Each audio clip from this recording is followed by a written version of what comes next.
भारत के राष्ट्रपति की तुलना निम्न में से किससे करना सर्वाधिक उचित है? अमेरिका के राष्ट्रपति से, फ्रांस के राष्ट्रपति से, ब्रिटेन के राष्ट्रपति से, श्रीलंका के राष्ट्रपति से। तो भारत के राष्ट्रपति की तुलना ब्रिटेन के सम्राट से करना सर्वाधिक उचित है। भारत में कार्यपालिका का अध्यक्ष कौन होता है? राष्ट्रपति, प्रधानमंत्री, विरोधी दल का नेता, भारत सरकार का मुख्य सचिव। तो भारत में कार्यपालिका का अध्यक्ष राष्ट्रपति होता है। संघ की कार्यपालिका शक्ति निहित है प्रधानमंत्री में, राष्ट्रपति में, मंत्रिपरिषद में, संसद में। संघ की कार्यपालिका शक्ति राष्ट्रपति में निहित है। भारत का राष्ट्रपति राज्य का प्रधान है, राज्य का प्रधान नहीं है, केवल सरकार का प्रधान है। राज्य एवं सरकार दोनों का प्रधान है। तो भारत का राष्ट्रपति राज्य का प्रधान है। भारतीय संविधान के अनुसार देश का प्रथम नागरिक कौन होता है? राष्ट्रपति, लोकसभा अध्यक्ष, उपराष्ट्रपति, प्रधानमंत्री। भारतीय संविधान के अनुसार देश का प्रथम नागरिक राष्ट्रपति होता है। भारतीय संविधान के अनुसार संघ की कार्यपालिका शक्तियां किसमें निहित होती है? प्रधानमंत्री में, राष्ट्रपति में, संसद में, मंत्रिपरिषद में। तो भारतीय संविधान के अनुसार संघ की कार्यपालिका शक्तियां राष्ट्रपति में निहित होती है। भारतीय संविधान के अनुसार देश की तीनों सेनाओं का सुप्रीम कमांडर कौन होता है? राष्ट्रपति, उपराष्ट्रपति, थल सेनाध्यक्ष, फील्ड मार्शल। भारतीय संविधान के अनुसार देश की तीनों सेनाओं का सुप्रीम कमांडर राष्ट्रपति होता है। भारत का राष्ट्रपति होता है भारत का वास्तविक शासक, राज्य का संवैधानिक अध्यक्ष, राज्य और सरकार का अध्यक्ष, बहुमत दल के नेता। भारत का राष्ट्रपति होता है राज्य का संवैधानिक अध्यक्ष।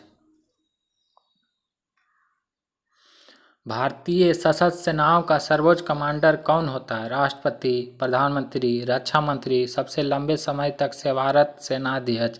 तो भारतीय सशस्त्र सेनाओं का सर्वोच्च कमांडर राष्ट्रपति होता है। भारत के राष्ट्रपति के लिए आवश्यक योग्यता नहीं है, वह भारत का नागरिक हो, ये योग्यता है। 35 वर्ष से अधिक आयु का हो, योग्यता है। उसमें लोकसभा के सदस्य के लिए निर्धारित सभी योग्यताएं होना चाहिए, सही है। वह संसद के किसी सदन का सदस्य हो, नहीं, वो संसद का किसी सदन का सदस्य नहीं होना चाहिए। भारत के राष्ट्रपति निर्वाचित होने के पात्र बनने के लिए किसी व्यक्ति की आयु पूर्ण होनी चाहिए। राष्ट्रपति बनने के लिए किसी व्यक्ति की आयु पूर्ण होनी चाहिए 21 वर्ष, 25 वर्ष, 30 वर्ष, 35 वर्ष तक। तो भारत के राष्ट्रपति निर्वाचित होने के लिए 35 वर्ष आयु होना चाहिए। राष्ट्रपति पद के उम्मीदवार के लिए अधिकतम आयु कितनी होनी चाहिए? 65 वर्ष, 70 वर्ष, 75 वर्ष, कोई आयु सीमा नहीं। तो राष्ट्रपति पद के उम्मीदवार के लिए अधिकतम आयु कोई सीमा नहीं है। एक व्यक्ति राष्ट्रपति पद के लिए अधिकतम कितनी बार निर्वाचित हो सकता है? 2 बार, 3 बार, 4 बार, कोई सीमा नहीं। एक व्यक्ति राष्ट्रपति के लिए अधिकतम कितनी बार निर्वाचित हो सकता है? अधिकतम कितनी बार निर्वाचित हो सकता है? कोई सीमा नहीं है अधिकतम का। राष्ट्रपति का निर्वाचन किस प्रकार से होता है? प्रत्यक्ष रूप से, अप्रत्यक्ष रूप से, मनोनयन द्वारा, कोई स्पष्ट प्रावधान है। तो राष्ट्रपति का निर्वाचन अप्रत्यक्ष रूप से होता है।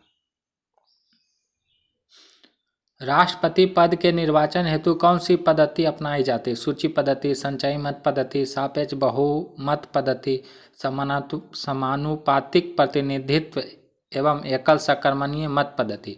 राष्ट्रपति पद के निर्वाचन हेतु समानुपातिक प्रतिनिधि एवं एकल सकर्मणीय पद्धति अपनाई जाती है।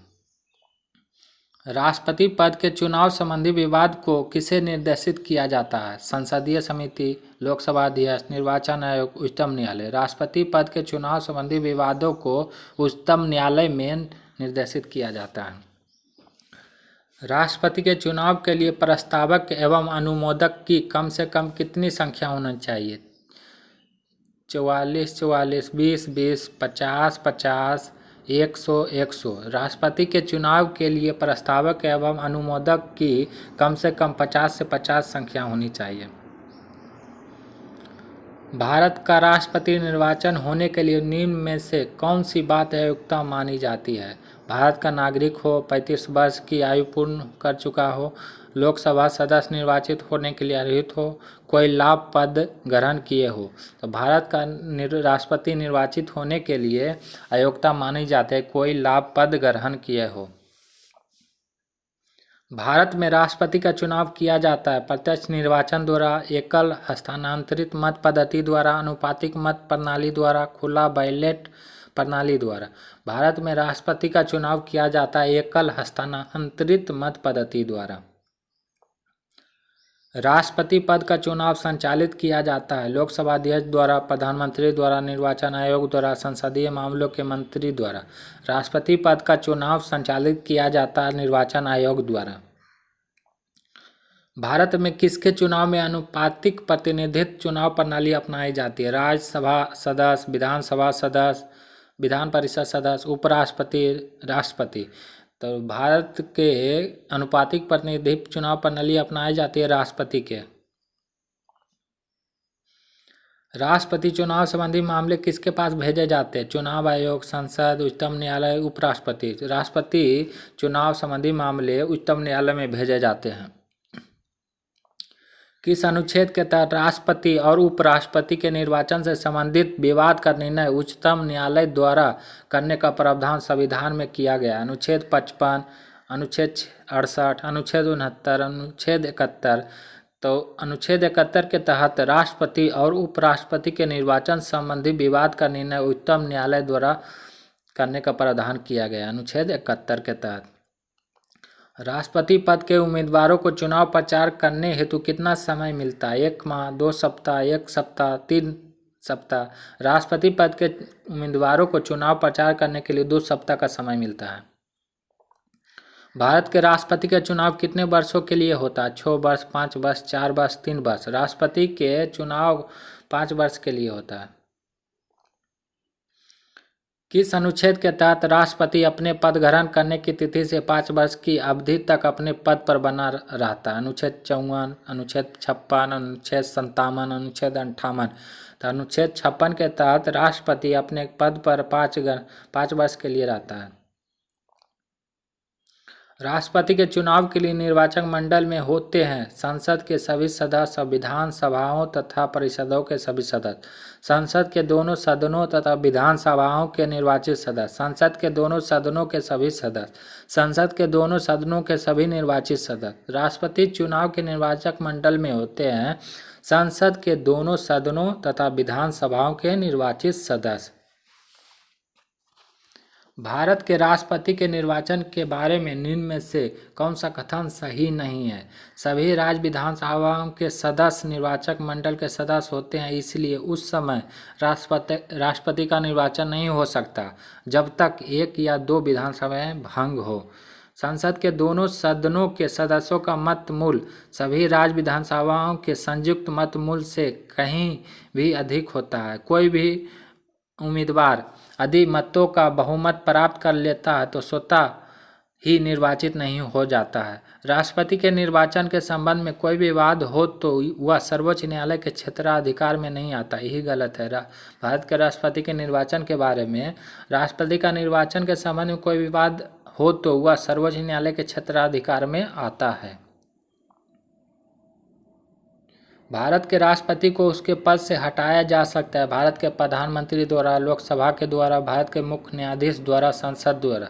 तो भारत के राष्ट्रपति को उसके पद से हटाया जा सकता है संसद द्वारा। भारत के राष्ट्रपति को पद से हटाने की प्रक्रिया है संसद के द्वारा अविश्वास का प्रस्ताव, मंत्रिपरिषद का राष्ट्रपति को हटाने संबंधी प्रस्ताव, सर्वोच्च न्यायालय का निर्देश, संसद द्वारा महाभियोग। तो भारत के राष्ट्रपति को पद से हटाने की प्रक्रिया है संसद द्वारा महाभियोग। संविधान के उल्लंघन के लिए राष्ट्रपति के विरुद्ध अभियोग कार्यवाही किसमें शुरू की जा सकती है? लोकसभा, राज्यसभा, संसद के किसी भी सदन में, उच्चतम न्यायालय में।